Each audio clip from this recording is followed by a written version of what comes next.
बिस्मिल्लाहिर्रहमानिर्रहीम अस्सलामुअलैकुम। Hashtag channel देखने वालों को राव कमर रिजवान नई वीडियो में खुश आमदीद कहता है। दोस्तों, बाज़ औक़ात ऐसे वाक़यात रूनुमा होते हैं कि जिनको जानने के बाद इंसानी अकल दंग रह जाती है। कहा जाता है कि एक 3000 साल पुरानी मम्मी के हलक से आवाज आई है। इस आवाज ने माहिरीन को भी हैरान करके रख दिया है कि ये आवाज कैसी है।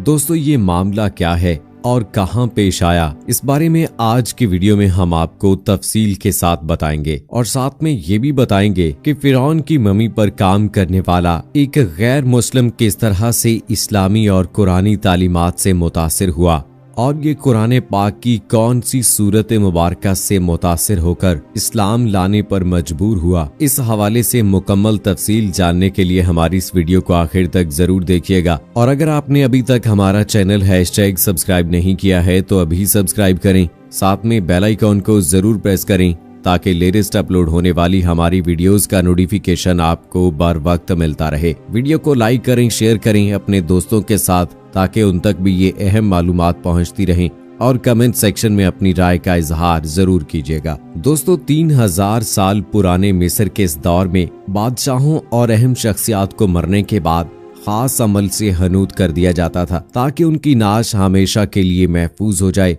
तसव्वुर ये था कि एक जमाना आएगा कि वो दोबारा जी उठेंगे। चुनाचे बादशाहों और उमरा के मकबरों में उनकी हनूद शुदा नाशों के साथ जरो जवाहरात और गुलामों तक को महफूज कर दिया जाता था। लेकिन निशामून का मामला दूसरे लोगों से जरा मुख्तलिफ था। वो एक बड़ा राहब और पुजारी था और अपने आप को सच की आवाज कहता था। जिस ताबूत में इसकी हनूद शुदा मम्मी रखी गई थी, इस पर भी सच की आवाज की अबारत कंदा है। निशामून चाहता था कि वो जिंदा होकर बोलना शुरू करेगा तो फिर से सच की रोशनी फैलाएगा। निशामून खुद तो जिंदा नहीं हुआ, लेकिन उसकी जुबान को जिंदगी मिल गई है और वो बोलने लगी है। लेकिन अभी उसने सिर्फ एक ही लफ्ज बोला है। उसकी आवाज की रिकॉर्डिंग यूट्यूब और साइंस के इंटरनेट साइट्स पर मौजूद है। निशामून की आवाज पर काम करने वाले साइंसदानों की टीम का कहना है कि अगरचे ये आवाज 3000 साल पुराने राहिब ही की है, लेकिन ये आवाज असली नहीं है। उनका दावा है कि अगर आज वो जिंदा होता तो हूबहू इसी तरह बोलता। यूनिवर्सिटी ऑफ लंदन के रॉयल हॉल वे कॉलेज में जुबान से मुताल्लिक एक माहिर डॉक्टर डेविड हावर्ड की क़यादत में साइंसदानों की एक टीम ने ये जानने के लिए निशामून की आवाज कैसी थी, सीटी स्कैन का इस्तेमाल करते हुए उसके मुंह और गले का 3D नक्शा बनाया, जिससे उन्हें ये मालूम हुआ कि उसके नरखरे के साख्त कैसी थी और आवाज पैदा करने वाले आसाब की नौइयत क्या थी। इंसान के बोलने में आवाज पैदा करने वाले आसाब की साख्त, जुबान का साइज और हुजम, मसूड़े, दांत और होंठ अहम किरदार अदा करते हैं। उनकी साख्त और साइज मिलकर आवाज को एक मखसूस शक्ल देते हैं। इनमें फर्क की वजह से आवाजें एक दूसरे से मुख्तलिफ होती हैं। डॉक्टर हावर्ड का कहना है कि ये मालूमात हासिल होने के बाद हमने उस आवाज का इलेक्ट्रॉनिक ग्राफ बनाया जो इन सब के मिलाप से पैदा हो सकती थी। उन्होंने कहा कि मम्मी इस वक्त बोल नहीं सकती, लेकिन मेरा ख्याल है कि अगर ये नाश जिंदा होती और बोल सकती तो तकरीबन इसी आवाज में ही बोलती। साइंटिफिक रिपोर्ट में शाये होने वाली रिसर्च में बताया गया है कि इस अमल के जरिए डॉक्टर हावर्ड की टीम ने जो आवाज पैदा की वो AH और EH की सूरत से मुतशाबे है। माहिरीन की तवक्को है कि आने वाले बरसों में साइंसदान इस तरीकाकार को तरक्की देकर कदीम इंसानों की आवाज दोबारा सुनने के काबिल हो जाएंगे। आवाज पैदा करने का ये अमल काफी दिलचस्प था। साइंसदानों ने 3D सीटी स्कैन से हलक, आवाज पैदा करने वाले आसाब, होंठों और जुबान की तस्वीर बनाई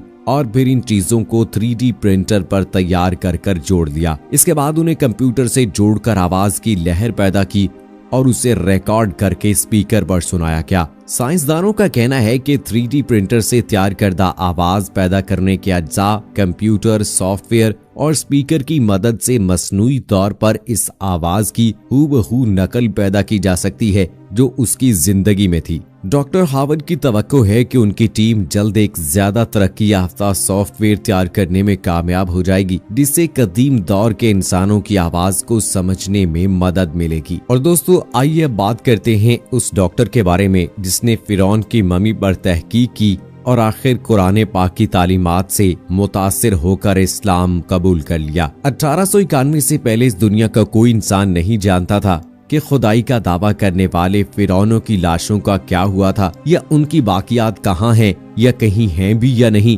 इल्हामी किताबों तौरात, बाइबल और कुरान पाक में इस वाक़े का जिक्र तफसील से मिलता है कि हजरत मूसा अलैहिस्सलाम और बनी इसराइल कौम का पीछा करता हुआ फिरौन पानी में गर्क होकर अपनी फौज समेत मर गया था, जबकि हजरत मूसा अलैहिस्सलाम और उनकी कौम को पानी ने अल्लाह के हुक्म से गुजरने का रास्ता दे दिया था। इसके बाद इसका क्या हुआ था, इस बारे में बाइबल और तौरात खामोश हैं, लेकिन कुरान पाक में इसके अंजाम के बारे में एक बहुत ही अजीब बात कही गई थी, जिसकी किसी को समझ नहीं थी कि इसका मतलब क्या है। खुद मुसलमान भी इस बात को पढ़कर आगे गुजर जाया करते, ये समझे बगैर कि इस बात का इशारा किस जानिब है। सूरह यूनुस में फिरौन के मरने के बाद इसका अंजाम कुछ इस तरह फरमाया गया था, बस हम तेरे बदन को समंदर से निकाल कर महफूज कर लेंगे ताकि तू बाद में आने वालों के लिए इबरत बन जाए। सूरह यूनुस आयत नंबर 92। ये वाकया आज से 3500 साल पहले पेश आया था। फिरौन के डूबकर मरने के बाद समंदर ने इसकी लाश को अल्लाह के हुक्म से बाहर फेंक दिया, जबकि बाकी लश्कर का कोई नामो निशान न मिला। मिस्रियों में से किसी शख्स ने साहिल पर पड़ी इसकी लाश पहचान कर अहले दरबार को बताया। फिरौन की लाश को महल पहुंचाया गया। दरबारियों ने मसाले लगाकर उसे पूरी शान और एहतराम से ताबूत में रखकर महफूज कर दिया। हनूत करने के अमल के दौरान इनसे एक गलती हो गई थी। फिरौन क्योंकि समंदर में डूबकर मरा था और मरने के बाद कुछ अरसे तक पानी में रहने की वजह से इसके जिस्म पर समंदरी नमकियात की एक तह जमी रह गई थी। मिस्रियों ने इसकी लाश पर नमकियात की वो तह इसी तरह रहने दी और उसे इसी तरह हनूत कर दिया। वक्त गुजरता रहा, जमीन व आसमान ने बहुत से इनकलाब देखे, जिनकी गर्द के नीचे सब कुछ छुप गया। हत्ता के फिरौनों की हनूत शुदा लाशें भी जमीन की तहों में छुप गईं। इनके नाम सिर्फ किताबों, उनकी तामीरात और लोगों के जहनों में रह गए। इस वाक़े के 2000 साल बाद इस दुनिया में अल्लाह के आखिरी नबी हजरत मोहम्मद सल्लल्लाहु अलैहि वसल्लम तशरीफ लाए। उन पर नाजिल होने वाली आखिरी किताब में फिरौनों के किस्से बड़ी तफसील के साथ बयान किए गए थे और इस सिलसिले में इस फिरौन का जिस्म महफूज करने की बाबत आयत भी नाजिल हुई थी, जिसकी सच्चाई पर सब अहले ईमान का पुख्ता यकीन तो था, लेकिन वो समझने से कासिर थे कि इस खुदाई का दावे करने वाले की लाश कहाँ महफूज की गई और कैसे उसे इबरत का निशान बनाया जाएगा। 1871 में मिस्र के एक शहर अल-गौरनिया से ताल्लुक रखने वाले गरीब और मामूली चोर अहमद अब्दुल रसूल को फिरौनों की हनूत शुदा लाशों की तरफ से जाने वाले खुफिया रास्ते तक रसाई मिल गई। अहमद अब्दुल रसूल नवारदात चोरी करके बेचा करता था। एक दिन वो दरियाए नील के किनारे के करीब तबीसा के मकाम पर इसी सिलसिले में फिर रहा था जब उसे एक खुफिया रास्ते का पता चला। वहाँ वो नवारदात की चोरी करके लिए जगह खोद रहा था कि इसी दौरान उसे कुछ लोगों ने पकड़ लिया और पुलिस के हवाले कर दिया। वो जिस जगह को खोद रहा था वहाँ से मिलने वाले रास्ते की जब मुसलसल खुदाई की गई, 1891 को दूसरी मम्मियों के साथ इसी गर्क होने वाले फिरौन की लाश भी मिल गई।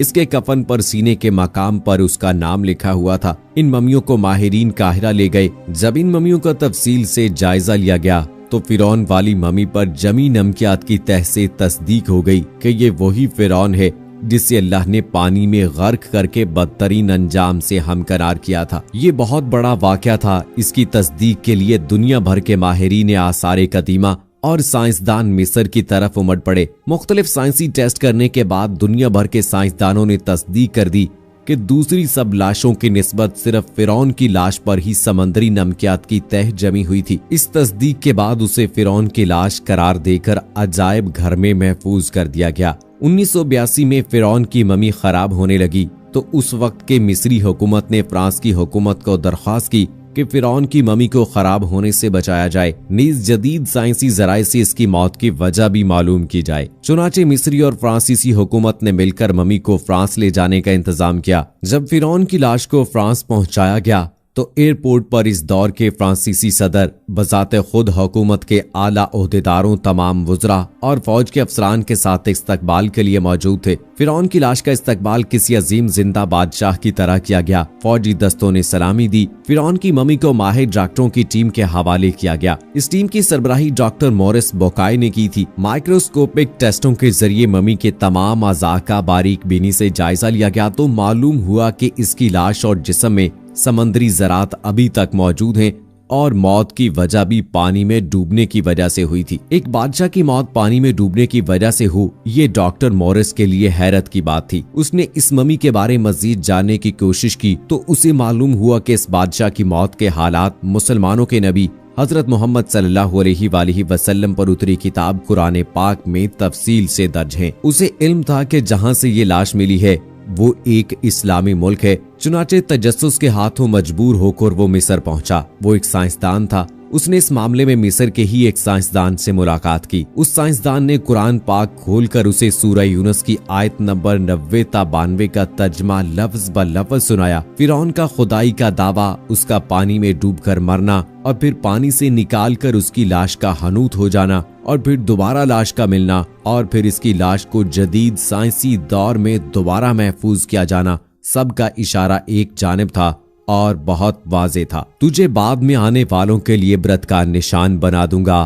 फिरौन की लाश ऐसे महफूज करके दुनिया के सामने लाकर रख दी गई कि इंटरनेट की एक क्लिक पर रसाइलो जराइद, टीवी चैनल्स और अजायब घर में अरबों इंसानों की आंखों के सामने करीह और पिचकी काबिले तरस हालत में मौजूद है। इबरत के लिए, सोचने के लिए, इबादत के लायक और हमेशा रहने वाला वही है जो सबका खालिक और राज़िक है। डॉक्टर मॉरिस ने आयत का तर्जमा सुना तो उसी वक्त पुकार उठा, अल्लाह सच्चा है, कुरान सच्चा है और अल्लाह का नबी हजरत मोहम्मद सल्लल्लाहु अलैहि वसल्लम सच्चा है। कलमा पढ़ा